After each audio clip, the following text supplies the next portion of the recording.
সবাইকে আসসালামু আলাইকুম। আজকে নতুন একটি বিষয় নিয়ে আলোচনা করার জন্য আসছি। আজকে যে বিষয়ে আলোচনা করব সেটা হচ্ছে অক্টাল থেকে হেক্সাডেসিমাল কিভাবে নির্ণয় করতে হয় সেই বিষয়ে আজকে আলোচনা করব। তো দেখি একটা প্রশ্ন এখানে খেয়াল করি।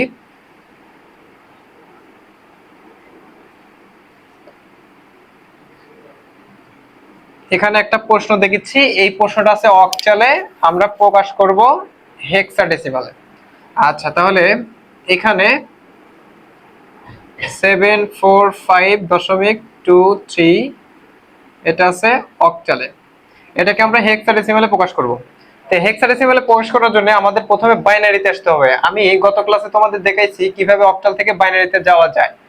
তো অক্টাল থেকে বাইনারিতে যাওয়ার জন্য আমাদের এই যে এই রুলস গুলো জানতে হবে। অক্টালের মোট 8টা বিট সবুজ কালি দিয়ে দেওয়া আছে, আর এই 8টা আলাদা আলাদা আমাদের বিট আছে। এইখান থেকে আমাদের বাইনারির মান বের করতে হবে। আরেকটা জিনিস জানতে হবে, বাইনারির 3 বিট অক্টালের 1 বিটের সমান, তাই আমি সবুজ কালি দিয়ে সেই জিনিসটা বুঝাইছি। আর যখন এটা হেক্সাডেসিমাল হবে তখন হেক্সাডেসিমালের 1 বিট বাইনারির 4 বিটের সমান, তাই আমি প্রথম 8টায় 0 দিয়েছি, পরের 8টায় 1 দ্বারা যোগ করে দিয়েছি 4 নম্বর বিটে। এই জিনিসটা খেয়াল করলে তুমি এগুলো মান মুখস্থ করতে পারবে তোমরা সবাই। আর শুধু খেয়াল করতে হবে অক্টালের 1 বিট বাইনারির হলে 3 বিট সবুজ কালি দিয়ে দেখাইছি। আচ্ছা, আমরা প্রথমে অক্টাল থেকে বাইনারিতে যাব। তাহলে 7 এর মান কত? 7 এর মান হচ্ছে 3টা 1, 3টা 1 নিলাম। অনেকে তীর চিহ্ন দিয়ে বোঝানোর জন্য আমি তীর চিহ্ন দিতে পারি। আচ্ছা, এরপরে 4 মানে কত? 4 মানে 4 মানে 4 মানে 4 মানে 100, 100। 5 মানে কত? 5 মানে 101 দশমিক। এবার 2, 2 মানে কত? 2 মানে 10, 0 1 0। আমরা 3 বিট লিখব, এটা যেন মাথায় থাকে। এবার 3, 3 মানে কত? 3 মানে হচ্ছে 0 1 1। এটা হলো আমাদের বাইনারির মান। তাহলে অক্টাল থেকে প্রথমে আমরা বাইনারিতে নিয়ে আসলাম। আচ্ছা, এবার এই বাইনারি মানকে আমরা দশমিকের বাঁ দিকে আমরা 4 বিট করে সাজাবো, 4 বিট করে সাজাবো। প্রথম 4টাকে একজাত করব, পরের 4টাকে আবার একজাত করব। আর শেষে দেখা যাচ্ছে যে একটা বিট আছে, একটা বিটের আগে 3টা বিট নিয়ে 4টা বিট বানায় নেব। এরপরে আমরা পরের 4টা নিব, 1 1 1 0। পরের 4টা নিলাম, পরের 4টা নিব 0 1 0 1। একটু গ্যাপ দেব মাঝখানে 4টা 4টা করে নিয়ে, যেন বুঝতে সুবিধা হয়। এখান থেকে আমরা 4টা করে নিব। প্রথম 4টা নিলাম, পরে দেখা যাচ্ছে 2টা আছে। তাহলে 22 0 মানে ডান দিকে গেলে পারা, দশমিকের ডান দিকে গেলে আমরা আমাদের প্রয়োজনের মতো ইচ্ছা মতন কি করতে পারি? 0 নিতে পারি। তাহলে 0 1 0 0, 4 বিট নিলাম, পরে 4 বিট নিব 1 1, বাকি 2টা 0 এক্সট্রা নিয়ে নিলাম। এটা বাইনারিতেই থাকলো। এখন আমরা 4 বিট বানাই নিয়েছি। কেন 4 বিট বানাইছি? কারণ আমাদের হেক্সাডেসিমালে নিয়ে যেতে হবে। হেক্সাডেসিমালের 1 বিট বাইনারির 4 বিটের সমান। তাহলে হেক্সাডেসিমালের কয়টা মান? 16টা। কত পর্যন্ত? f পর্যন্ত। এই মানগুলো আমি এখানে উপস্থাপন করেছি, এই মানগুলো এখন বসাই দিব। 3টা 0 1, এই যে তার মানে 1 বাইনারি হেক্সাডেসিমালের 1। তারপরে 1 1 1, 3টা 1 0, এর মানে কত? এর মানে ই।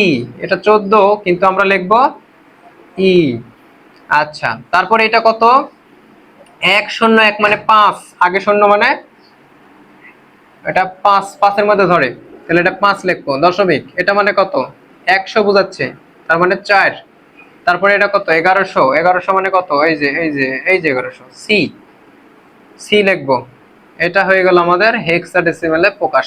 এইভাবে আমাদের অক্টাল থেকে হেক্সাডেসিমালে প্রকাশ করতে হবে। এখন যদি অক্টাল থেকে আমরা হেক্সাডেসিমালে গেলাম, এখন যদি বলে যে হেক্সাডেসিমাল থেকে অক্টালে যাও, সেক্ষেত্রে আমাদের উল্টা কাজ করতে হবে। একটু খেয়াল করলেই বোঝা যাবে। এখানে হেক্সাডেসিমালের একটা মান আমরা ইউজ করব এবার। এটা আমাদের হেক্সাডেসিমালের মান, এটা আমাদের বের করতে হবে অক্টালে। তাহলে আমরা কিভাবে বের করব? এখানে এটা আমাদের প্রশ্ন, এটা প্রশ্ন। এখান থেকে আমরা মান বের করব। হেক্সাডেসিমালে দেওয়া আছে, আমরা প্রথমে বাইনারিতে যাব। তাহলে হেক্সাডেসিমালের 1 বিট বাইনারির 4 বিটের সমান। এ মানে কত? এ মানে 10 10, 10 10। বি মানে কত? বি মানে 10 11। দশমিক সি, সি মানে 1100। এটা হলো বাইনারিতে। তাহলে আমরা বাইনারিতে নিয়ে আসলাম 4 বিট করে নিয়ে। এখন আমরা এগুলোকে 3 বিট আকারে নিয়ে যাব, কারণ আমাদের অক্টাল নিয়ে যেতে হবে। বাইনারি 3 বিট, অক্টালের 1 বিটের সমান। দশমিকের বাম দিকে আমরা সাজাবো 3 বিট করে। প্রথম 3 বিট, এখান থেকে পরের 3 বিট, পরে আছে 2 বিট, আমরা আগে একটা শূন্যতে 3 বিট বানায় নিব। তারপরে কত আছে 1 0 1 1 0 1, এরপরে কত আছে 0 1 1 দশমিক, এরপরে 3 বিট সাজাবো 1 1 0, পরে 0 নেওয়ার কোনো প্রয়োজন নাই, এটা বাইনারিতে আছে। এখন খেয়াল করি প্রথম এই মানটা কত 2 2 নিলাম, এর মান কত 5 5 নিলাম, এর মান কত 3 3 নেব 3 দশমিক, এর মান কত, এর মান হচ্ছে 6 6 নিয়ে নিলাম।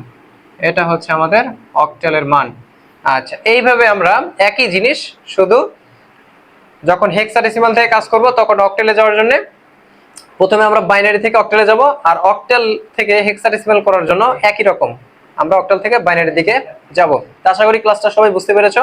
যদি ভালো লেগে থাকে অবশ্যই ইউটিউব থেকে সাবস্ক্রাইব করবা, আর যারা ফেসবুক থেকে দেখছো তারা অবশ্যই আমার ফেসবুক পেজ থেকে ফলো করে দিও।